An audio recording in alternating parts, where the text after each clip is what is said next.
کو یاد رکھیے، پورا گھر کما رہا ہے، خرچہ پورا نہیں ہو رہا ہے، مطلب یہ ہے کہ گھر سے برکت اٹھ گئی ہے۔ برکت کیسے اٹھ گئی؟ اللہ کا خوف اٹھ گیا، اللہ کا خوف اٹھنے کی وجہ سے برکت اٹھ گئی۔ پورا گھر مل کر کے کما رہا ہے، خرچہ پورا نہیں ہو رہا ہے۔ تیسری بات کو یاد رکھیے، آج یہ اعلان ہوتا ہے، آپ لائن بازار میں جائیے، وہاں اعلان ہوتا ہے بچے کم ہی اچھے، 2 بچے ہو جائیں آپریشن کرا لو۔ 1965 میں اعلان ہوا تھا آپریشن کرا لو، 70 تک آپریشن کرا لو، زیادہ بچے ہوں گے قحط آ جائے گا۔ 70 آیا اور چلا گیا، قحط نہیں آیا۔ اس کے بعد اعلان ہوا کہ 80 اور 90 تک اگر لوگوں نے آپریشن نہیں کرایا، بچے کو کم نہیں کیا تو غریب امیر کو کھا جائیں گے، بلکہ اور زیادہ خوشحالی آ گئی، اور زیادہ ترقی آ گئی۔ خاندانی نسبندی، آپریشن کی بات کیوں آ رہی ہے؟ جس کو اللہ کے خزانے پر بھروسہ نہیں ہے، اپنی جیب پر بھروسہ ہے، وہی اپنی بیوی کا آپریشن کرا رہا ہے۔ جس کو اللہ کے خزانے پر بھروسہ ہے، اس کو آپریشن کی کوئی ضرورت نہیں ہے۔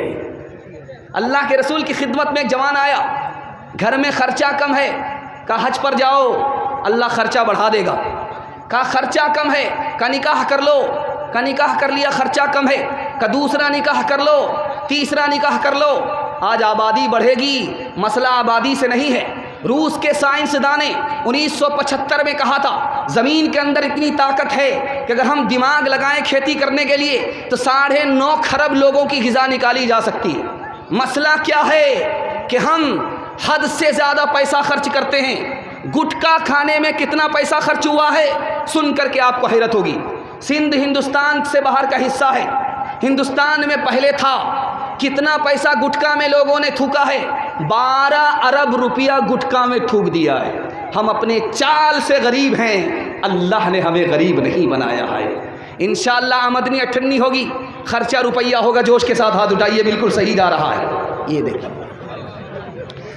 اے سب سے اول اور آخر، جہاں تہاں حاضر اور ناظر، سب سے انوکھے سب سے نرالے، آنکھ سے اوجھل دل کے اجالے، نا جہاں کی کھیپنے والے، دکھ میں تسلی دینے والے، سوچ میں دل بہلانے والے، بپتا میں یاد آنے والے۔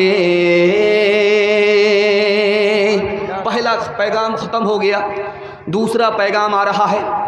آپ ترقی کیسے کریں گے یہ راز آپ کو بتا رہا ہوں۔ پورے جلسے میں آپ اس کی حفاظت کر لیجئے، میں گارنٹی لیتا ہوں 10 سال کے برابر 1 سال میں آپ کو ترقی ہوگی انشاءاللہ۔ ترقی کرنا جانتے ہیں، ترقی کرنا چاہتے ہیں؟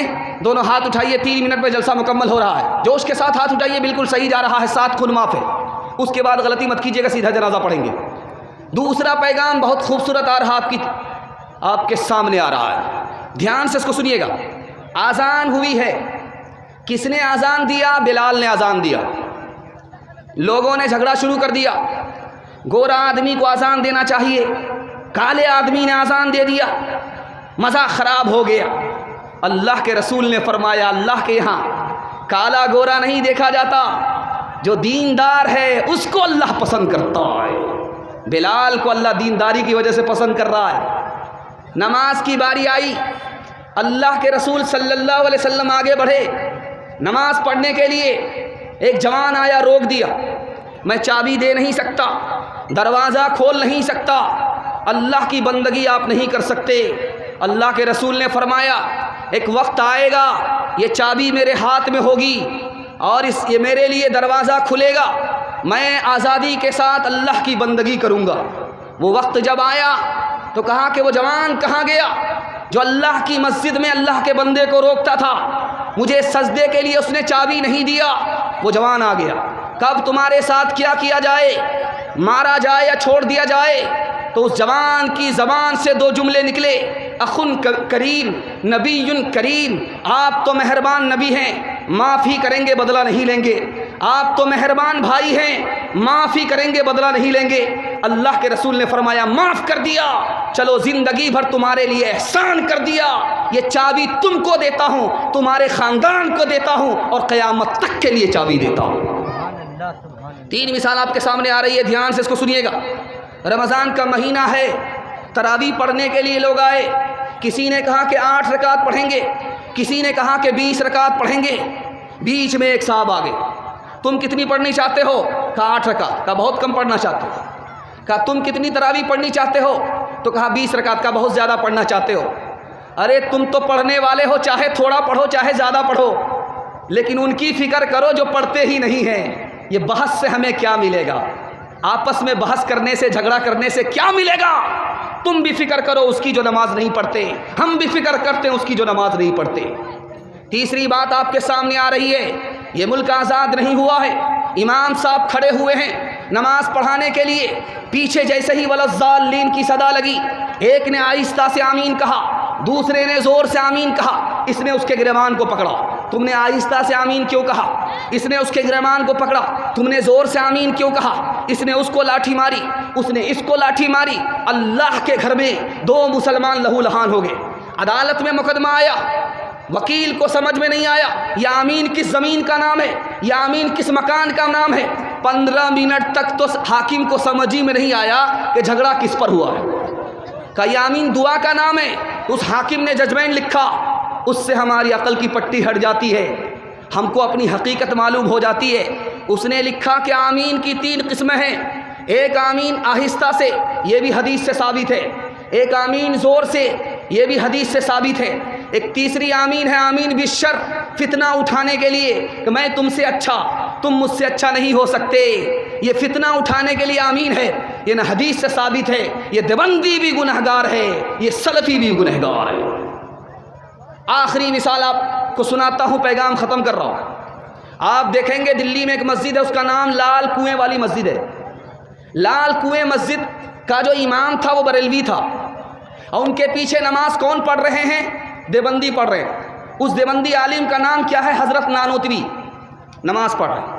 جب انہوں نے سلام پھیر کر کے دیکھا کہ اچھا نانوتوی نماز پڑھ رہے ہیں، میں تو ان کو کافر کہتا تھا اور یہ میرے پیچھے نماز پڑھتے ہیں، مارے شرم کے پانی ہو گیا۔ حضور معاف کر دیجئے، میں تو آپ کو کافر کہتا تھا، آپ میرے پیچھے نماز پڑھتے ہیں، مجھے معاف کر دیجئے، آج میں مارے شرم کے پانی ہو گیا۔ میں راز بتا رہا ہوں، مرواڑی کی طرح آپ کو ترقی ہوگی، گجر کی طرح آپ کو ترقی ہوگی، مہتا کی طرح ترقی ہوگی۔ 2 بات پر صرف عمل کر کے دیکھ لیجئے، 1 سال میں 10 سال کے برابر ترقی ہوگی۔ ترقی کرنے کے لیے تیار ہیں؟ دونوں ہاتھ اٹھائیے، انشاءاللہ بالکل صحیح جا رہا ہے۔ پہلا کام، اگر ہمارا بھائی ترقی کر رہا اس کی ٹانگ نہیں کھینچیں گے۔ ہمارا بھائی کوئی نیچے گر رہا ہے، اس کو سارے خاندان والے مل کر کے سپورٹ کریں گے، مدد کریں گے۔ تو جیسے مارواڑی کو ترقی ہوتی اسی طرح آپ کو بھی ترقی ہوگی۔ گھر کا جھگڑا مارواڑی کا یہاں گھر میں حل ہوتا، عدالت میں نہیں جاتا۔ ہمارا مقدمہ گھر کے اندر حل ہوگا، عدالت میں نہیں جائے گا۔ جس طرح مارواڑی کو ترقی ہوگی اسی طرح ہم کو ترقی ہوگی۔ انشاءاللہ ہم اپنے بھائی کو معاف کریں گے، جب مقدمہ ہار جائیں گے ہاتھ اٹھائیے انشاءاللہ۔ یہ دیکھیں، اپنی ملت پر قیاست وام مغرب سے نہ کر، خاص ہے ترکیب میں قوم رسول ہاشمی، ان کی جمعیت کا ہے ملک و نسب پر انحصار، قوت مذہب سے مستحکم ہے جمعیت تیری، دامن دیہات سے چھوٹا تو جمعیت کہاں، دامن دیہات سے چھوٹا تو جمعیت کہاں، اور جمعیت ہوئی رخصت تو ملت بھی گئی۔ تیسرا پیغام سیرت کے حوالے سے آ رہا ہے۔ جلسہ آپ کا تیزی سے نکل رہا ہے، اس لیے کہ آپ محبت سے سن رہے ہیں، میں آپ کو محبت سے سنا رہا ہوں۔ اللہ دونوں کی محبت کو سلامت رکھے۔ سننے کے لیے تیسرا پیغام تیار ہے؟ دونوں ہاتھ اٹھائیے۔ انشاءاللہ آپ سوچیں گے ہاتھ اٹھا کر کے ہاتھ میں درد ہو جائے گا، میں اس لیے ہاتھ اٹھانے کے لیے کہہ رہا ہوں تاکہ آپ کو نیند کا جھٹکا تک نہ آئے۔ میرے پیغام کی حفاظت ہو جائے۔ دھیان سے اس کو سنیے گا جو